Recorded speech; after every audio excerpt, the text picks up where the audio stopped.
मेरे प्यारे देशवासियों, नमस्कार। आज 27 दिसंबर है। 4 दिन बाद ही 2021 की शुरुआत होने। आज की मन की बात एक प्रकार से आखिरी मन की बात है। अगली मन की बात 2021 में प्रारंभ होगी। साथियों, मेरे सामने आपकी लिखी ढेर सारी चिट्ठियां हैं। माय गॉव पर जो आप सुझाव भेजते हैं वो भी मेरे सामने है। कितने ही लोगों ने फोन करके अपनी बात बताई है। ज्यादातर संदेशों में बीते हुए वर्ष के अनुभव और 2021 से जुड़े संकल्प है। कोल्हापुर से अंजलि जी ने लिखा है कि नए साल पर हम दूसरों को बधाई देते हैं, शुभकामनाएं देते हैं। तो इस बार हम एक नया काम करें। क्यों न हम अपने देश को बधाई दें, देश को भी शुभकामनाएं दें। अंजलि जी, वाकई बहुत ही अच्छा विचार है। हमारा देश 2021 में सफलताओं के नए शिखर छुए, दुनिया में भारत की पहचान और सशक्त हो, इसकी कामना से बड़ा और क्या हो सकता है। साथियों, नमो ऐप पर मुंबई के अभिषेक जी ने एक मैसेज पोस्ट किया है। उन्होंने लिखा है कि 2020 ने जो जो दिखा दिया, जो जो सिखा दिया, वो कभी सोचा ही नहीं था। कोरोना से जुड़ी तमाम बातें उन्होंने लिखी हैं। इन चिट्ठियों में, इन संदेशों में मुझे एक बात जो कॉमन नजर आ रही है, खास नजर आ रही है, वो मैं आज आपसे शेयर करना चाहूंगा। अधिकतर पत्रों में लोगों ने देश के सामर्थ्य, देशवासियों की सामूहिक शक्ति की भरपूर प्रशंसा की है। जब जनता कर्फ्यू जैसा अभिनव प्रयोग पूरे विश्व के लिए प्रेरणा बना, जब ताली थाली बजाकर देश ने हमारे कोरोना वॉरियर्स का सम्मान किया था, एकजुटता दिखाई थी, उसे भी कई लोगों ने याद किया है। साथियों, देश के सामान्य से सामान्य मानवी ने इस बदलाव को महसूस किया है। मैंने देश में आशा का एक अद्भुत प्रभाव भी देखा है। चुनौतियां खूब आई, संकट भी अनेक आए। कोरोना के कारण दुनिया में सप्लाई चेन को लेकर अनेक बाधाएं भी आई, लेकिन हमने हर संकट से नए सबक लिए।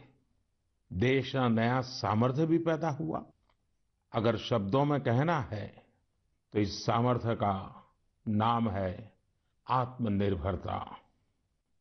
साथियों, दिल्ली में रहने वाले अभिनव बैनर्जी ने अपना जो अनुभव मुझे लिखकर भेजा है वो भी बहुत दिलचस्प है। अभिनव जी को अपनी रिश्तेदारी में बच्चों को गिफ्ट देने के लिए कुछ खिलौने खरीदने थे, इसलिए वो दिल्ली की झंडेवालान मार्केट गए थे। आप में से बहुत लोग जानते ही होंगे, ये मार्केट दिल्ली में साइकिल और खिलौनों के लिए जाना जाता है। पहले वहां महंगे खिलौना का मतलब भी इंपोर्टेड खिलौने होता था और सस्ते खिलौने भी बाहर से आते थे। लेकिन अभिनव जी ने चिट्ठी में लिखा है कि अब वहां के कई दुकानदार कस्टमर्स को ये बोल बोलकर टॉयज बेच रहे हैं कि अच्छे वाला टॉय है, क्योंकि ये भारत में बना है, मेड इन इंडिया है। कस्टमर्स भी इंडिया मेड टॉयज की ही मांग कर रहे हैं। यही तो है, ये सोच में कितना बड़ा परिवर्तन। यह तो जीता जागता सबूत है, देशवासियों की सोच में कितना बड़ा परिवर्तन आ रहा है। और वो भी एक साल के भीतर भीतर इस परिवर्तन को आंकना आसान नहीं है। अर्थशास्त्री भी इसे अपने पैमानों पर तोल नहीं सकते। साथियों, मुझे विशाखापट्टनम से वेंकट मुरली प्रसाद जी ने जो लिखा है, उसमें भी एक अलग ही तरह का आइडिया है। वेंकट जी ने लिखा है, मैं आपको 2021 के लिए 2021 के लिए अपना एबीसी अटैच कर रहा हूं। मुझे कुछ समझ में नहीं आया कि आखिर एबीसी से उनका क्या मतलब है। तब मैंने देखा कि वेंकट जी ने चिट्ठी के साथ एक चार्ट भी अटैच कर रखा है। मैंने वो चार्ट देखा और फिर समझा कि एबीसी का उनका मतलब है आत्मनिर्भर भारत चार्ट, एबीसी। यह बहुत ही दिलचस्प है। वेंकट जी ने उन सभी चीजों की पूरी लिस्ट बनाई है जिन्हें वो प्रतिदिन इस्तेमाल करते हैं। इसमें electronics, stationery, self care items, उसके अलावा और भी बहुत कुछ शामिल है। वेंकट जी ने कहा है कि हम जाने अनजाने में उन विदेशी प्रोडक्ट्स का इस्तेमाल कर रहे हैं जिनके विकल्प भारत में आसानी से उपलब्ध है। अब उन्होंने कसम खाई है कि मैं उसी प्रोडक्ट का इस्तेमाल करूंगा जिनमें हमारे देशवासियों की मेहनत और पसीना लगा हो। साथियों, लेकिन इसके साथ ही उन्होंने कुछ और भी ऐसा कहा है जो मुझे काफी रोचक लगा है। उन्होंने लिखा है कि हम आत्मनिर्भर भारत का समर्थन कर रहे हैं, लेकिन हमारे मैन्युफैक्चरर्स, उनके लिए भी साफ संदेश होना चाहिए कि वे प्रोडक्ट्स की क्वालिटी से कोई समझौता ना करें। बात तो सही है। जीरो इफेक्ट, जीरो डिफेक्ट की सोच के साथ काम करने का यह उचित समय है। मैं देश के मैन्युफैक्चरर्स और इंडस्ट्री लीडर्स से आग्रह करता हूं, देश के लोगों ने मजबूत कदम उठाया है, मजबूत कदम आगे बढ़ाया है। वोकल फॉर लोकल ये आज घर घर में गूंज रहा है। ऐसे में अब यह सुनिश्चित करने का समय है कि हमारे प्रोडक्ट्स विश्व स्तरीय हो। जो भी ग्लोबल बेस्ट हैं वो हम भारत में बनाकर दिखाएं। इसके लिए हमारे उद्यमी साथियों को आगे आना है, स्टार्टअप्स को भी आगे आना है। एक बार फिर मैं वेंकट जी को उनके बेहतरीन प्रयास के लिए बधाई देता हूं। साथियों, हमें इस भावना को बनाए रखना है, बचाए रखना है और बढ़ाते ही रहना है। मैंने पहले भी कहा है और फिर मैं देशवासियों से आग्रह करूंगा, आप भी एक सूची बनाएं। दिन भर हम जो चीजें काम में लेते हैं उन सभी चीजों को बेचा करें। कौन सी विदेश में बनी चीजों ने हमारे जीवन में प्रवेश कर लिया है, एक प्रकार से हमें बंदी बना दिया है। इनके भारत में बने विकल्पों का पता करें और ये भी तय करें कि आगे से भारत में बने, भारत के लोगों के मेहनत से, पसीने से बने उत्पादों का हम इस्तेमाल करें। आप हर साल न्यू ईयर रिजोल्यूशन लेते हैं। इस बार एक रिजोल्यूशन अपने देश के लिए भी जरूर लेना है। मेरे प्यारे देशवासियों, हमारे देश में आतताइयों से, अत्याचारियों से देश की हजारों साल पुरानी संस्कृति, सभ्यता, हमारे रीति रिवाज को बचाने के लिए कितने बड़े बलिदान दिए गए हैं। आज उन्हें याद करने का भी दिन है।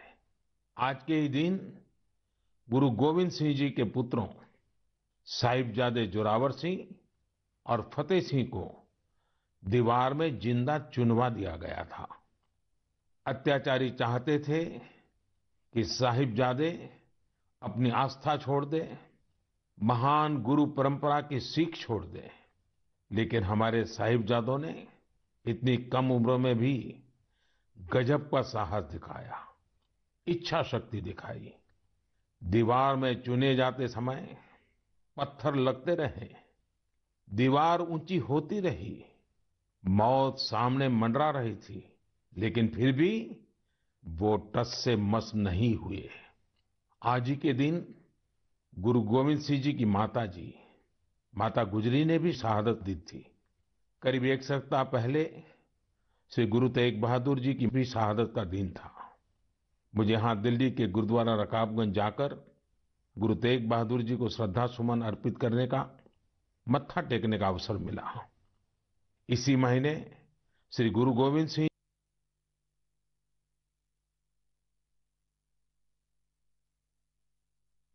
जी के परिवार के लोगों के द्वारा दी गई शहादत को बड़ी भावपूर्ण अवस्था में याद करते हैं।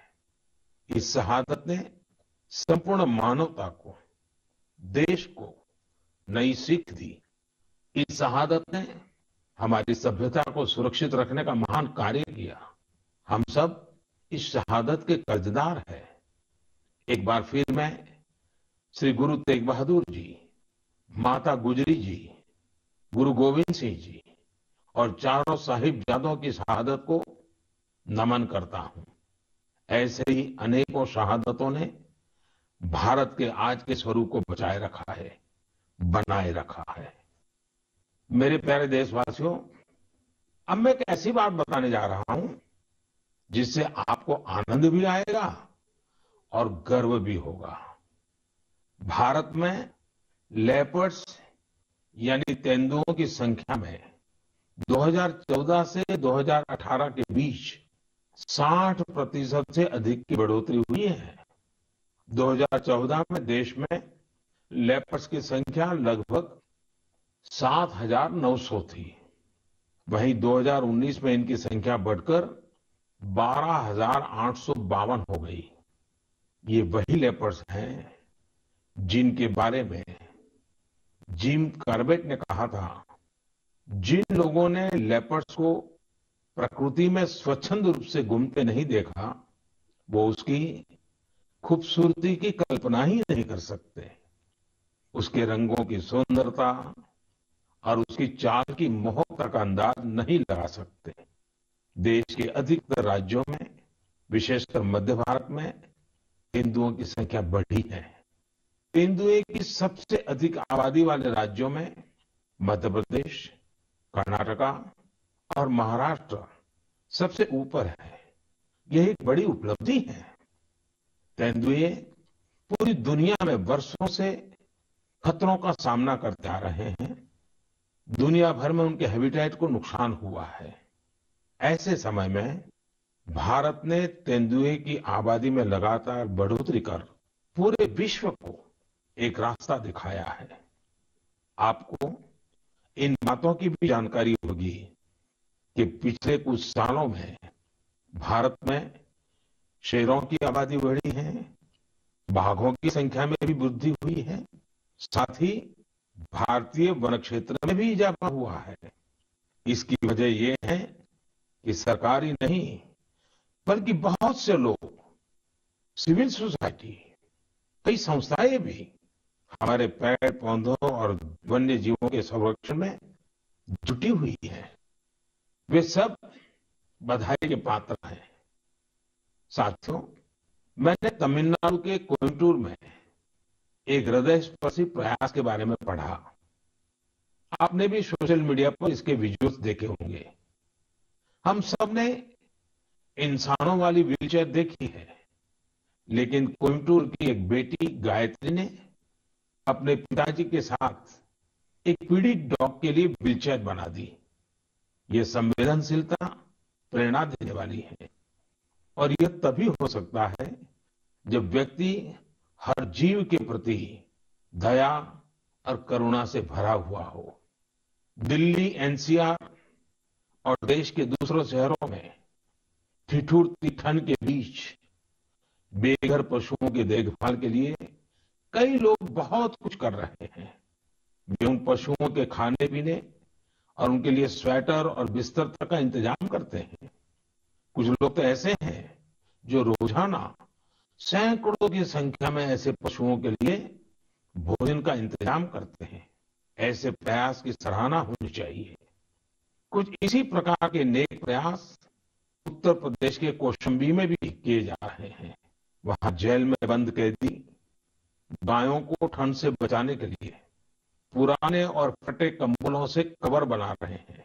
इन कंबलों को कौशाम्बी समेत दूसरे जिलों की जेलों से एकत्र किया जाता है और फिर उन्हें सिलकर गौशाला भेज दिया जाता है। कौशाम्बी जेल के कैदी हर सप्ताह अनेकों कवर तैयार कर रहे हैं। आइए दूसरों की देखभाल के लिए सेवा भाव से भरे इस प्रकार के प्रयासों को प्रोत्साहित करें। यह वास्तव में एक ऐसा सत्कार्य है जो समाज की संवेदनाओं को सशक्त करता है। मेरे प्यारे देशवासियों, अब जो पत्र मेरे सामने है उसमें दो बड़े फोटो है। ये फोटो एक मंदिर के हैं और बिफोर और आफ्टर के हैं। इन फोटो के साथ जो पत्र है उसमें युवाओं की एक ऐसी टीम के बारे में बताया गया है जो खुद को युवा ब्रिगेड कहती है। दरअसल इस युवा ब्रिगेड ने कर्नाटका में श्रीरंगपट्टनम के पास स्थित वीरभद्र स्वामी नाम के एक प्राचीन शिव मंदिर का कायाकल्प कर दिया। मंदिर में हर तरफ घास फूस और झाड़ियां भरी हुई थी, इतनी कि राहगीर भी नहीं बता सकते थे कि यहां एक मंदिर है। एक दिन कुछ पर्यटकों ने इस भूले बिसरे मंदिर का एक वीडियो सोशल मीडिया पर पोस्ट कर दिया।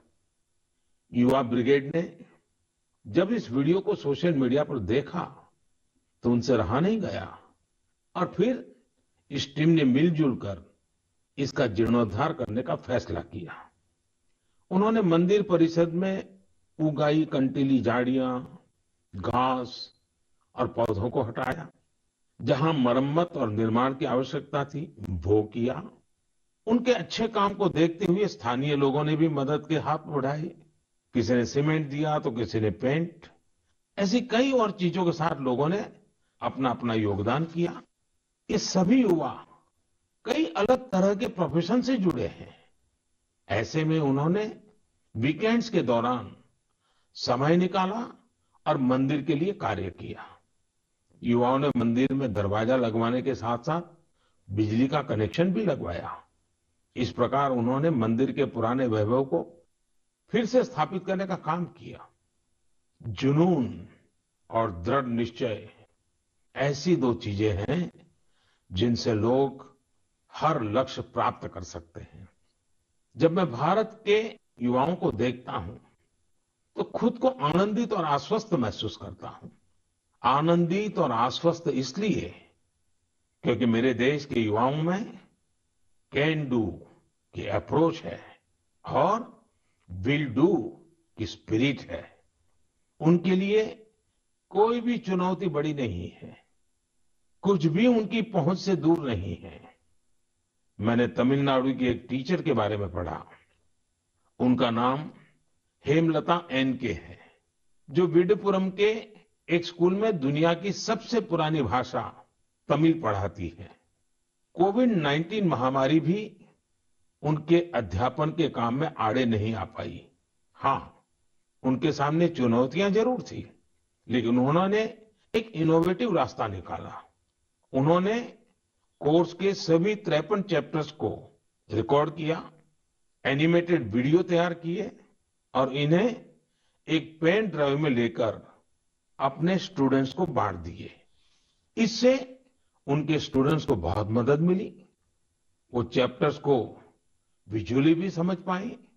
इसके साथ ही वे अपने स्टूडेंट से टेलीफोन पर भी बात करती रही। इससे स्टूडेंट्स के लिए पढ़ाई काफी रोचक हो गई। देश भर में कोरोना के समय में टीचर्स ने जो इनोवेटिव तरीके अपनाए, जो कोर्स मटेरियल क्रिएटिविटी तैयार किया है, वो ऑनलाइन पढ़ाई के इस दौर में अमूल्य है। मेरा सभी टीचर से आग्रह है कि वो इन कोर्स मटेरियल को शिक्षा मंत्रालय के दीक्षा पोर्टल पर जरूर अपलोड करें। इससे देश के दूर दराज वाले इलाकों में रह रहे छात्र छात्राओं को काफी लाभ होगा। साथियों, आइए अब बात करते हैं झारखंड की कोरवा जनजाति के हीरामन जी की। हीरामन जी गढ़वा जिले के सिंजो गांव में रहते हैं। आपको ये जानकर हैरानी होगी कि कोरवा जनजाति की आबादी महज 6,000 है, जो शहरों से दूर पहाड़ों और जंगलों में निवास करती हैं। अपने समुदाय की संस्कृति और पहचान को बचाने के लिए हीरामन जी ने एक बीड़ा उठाया है। उन्होंने 12 साल के अथक परिश्रम के बाद विलुप्त होती कोरवा भाषा का शब्दकोश तैयार किया है। उन्होंने इस शब्दकोश में घर गृहस्थी में प्रयोग होने वाले शब्दों से लेकर दैनिक जीवन में इस्तेमाल होने वाले कोरवा भाषा के ढेर सारे शब्दों को अर्थ के साथ लिखा है। कोरवा समुदाय के लिए हीरामन जी ने जो कर दिखाया है, वह देश के लिए एक मिसाल है। मेरे प्यारे देशवासियों, ऐसा कहते हैं कि अकबर के दरबार में एक प्रमुख सदस्य अबुल फजल थे।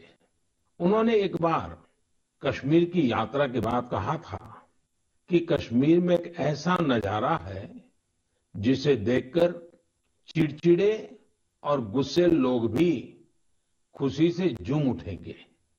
दरअसल वे कश्मीर में केसर के खेतों का उल्लेख कर रहे थे। केसर सदियों से कश्मीर से जुड़ा हुआ है। कश्मीरी केसर मुख्य रूप से पुलवामा, बड़गाम और किश्तवाड़ जैसी जगहों पर उगाया जाता है। इसी साल मई में कश्मीरी केसर को जियोग्राफिकल इंडिकेशन टैग यानी जीआई टैग दिया गया। इसके जरिए हम कश्मीरी केसर को एक ग्लोबली पॉपुलर ब्रांड बनाना चाहते हैं। कश्मीरी केसर वैश्विक स्तर पर एक ऐसे मसाले के रूप में प्रसिद्ध है जिसके कई प्रकार के औषधीय गुण है। यह अत्यंत सुगंधित होता है, इसका रंग गाढ़ा होता है और इसके धागे लंबे व मोटे होते हैं, जो इसकी मेडिसिनल वैल्यू को बढ़ाते हैं। यह जम्मू और कश्मीर की समृद्ध सांस्कृतिक विरासत का प्रतिनिधित्व करता है। क्वालिटी की बात करें तो कश्मीर का केसर बहुत यूनिक है और दूसरे देशों के केसर से बिल्कुल अलग है। कश्मीर के केसर को जीआई टैग रिकॉग्नाइजेशन से एक अलग पहचान मिली है। आपको ये जानकर खुशी होगी कि कश्मीरी केसर को जीआई टैग का सर्टिफिकेट मिलने के बाद दुबई के एक सुपरमार्केट में इसे लॉन्च किया गया। अब इसका निर्यात बढ़ने लगेगा। यह आत्मनिर्भर भारत बनाने के हमारे प्रयासों को और मजबूती देगा।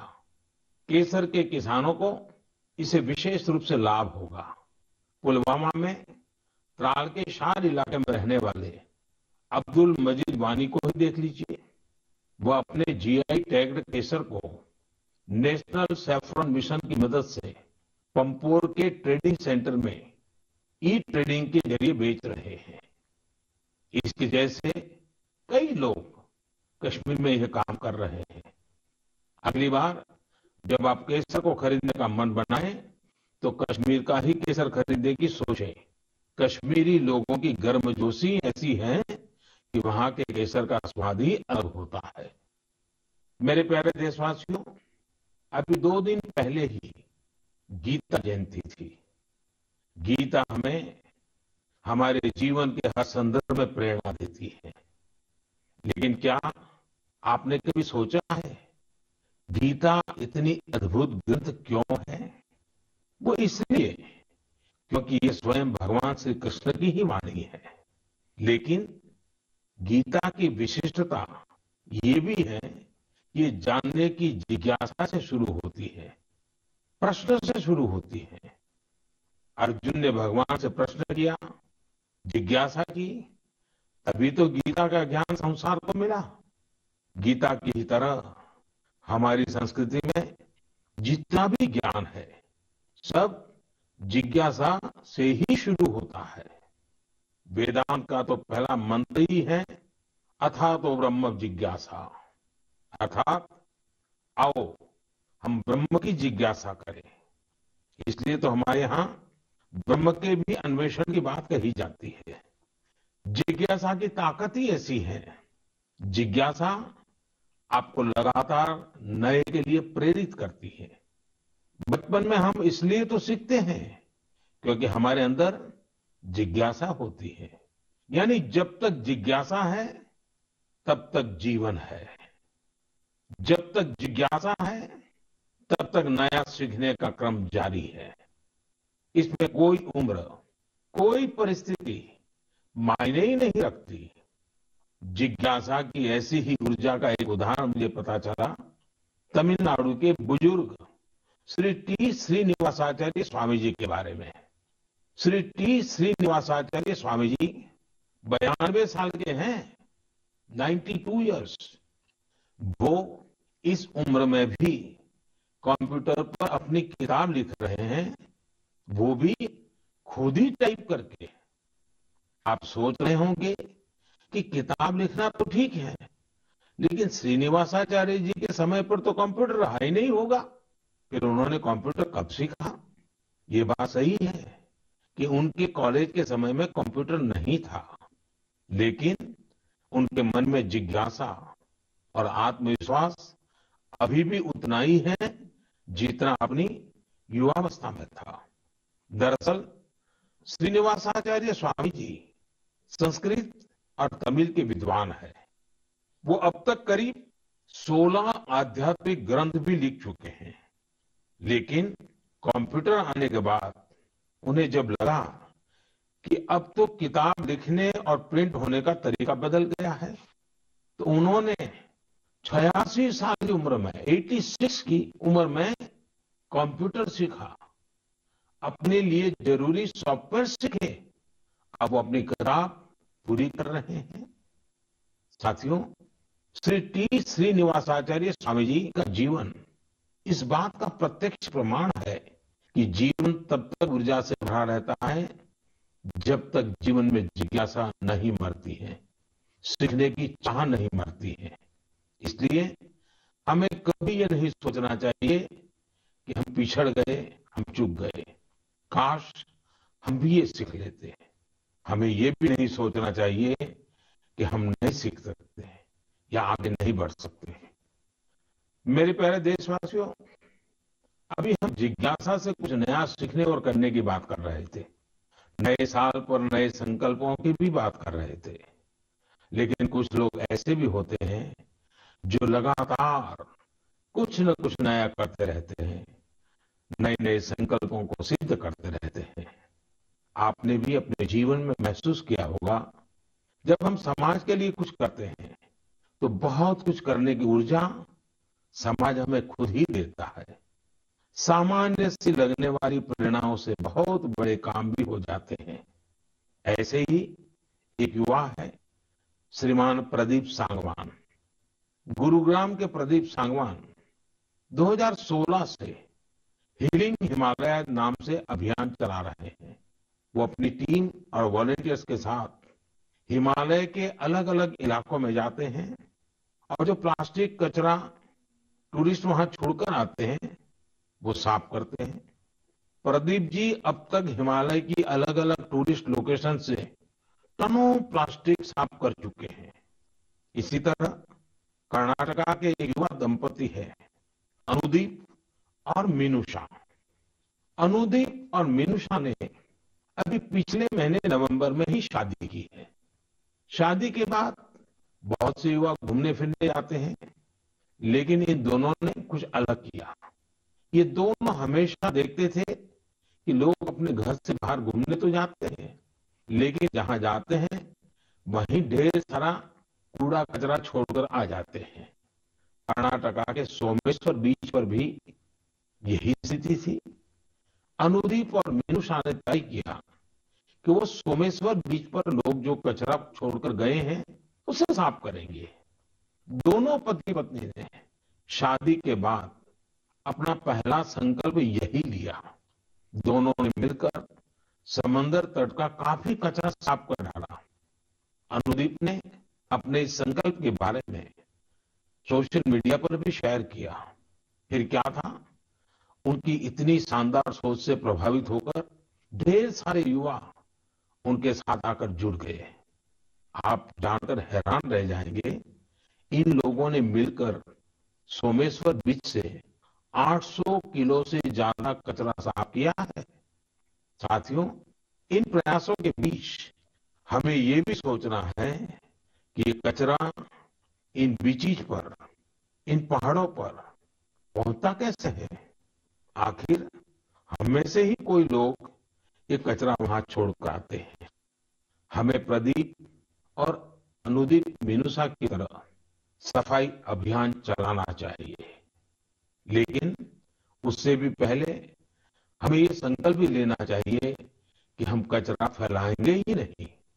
आखिर स्वच्छ भारत अभियान का भी तो पहला संकल्प यही है।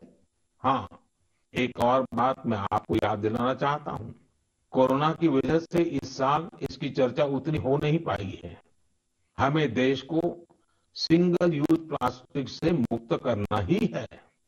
ये भी 2021 के संकल्पों में से एक है। आखिर में मैं आपको नए वर्ष के लिए बहुत बहुत शुभकामनाएं देता हूं। आप खुद स्वस्थ रहिए, अपने परिवार को स्वस्थ रखिए। अगले वर्ष जनवरी में नए विषयों पर मन की बात होगी। बहुत बहुत धन्यवाद।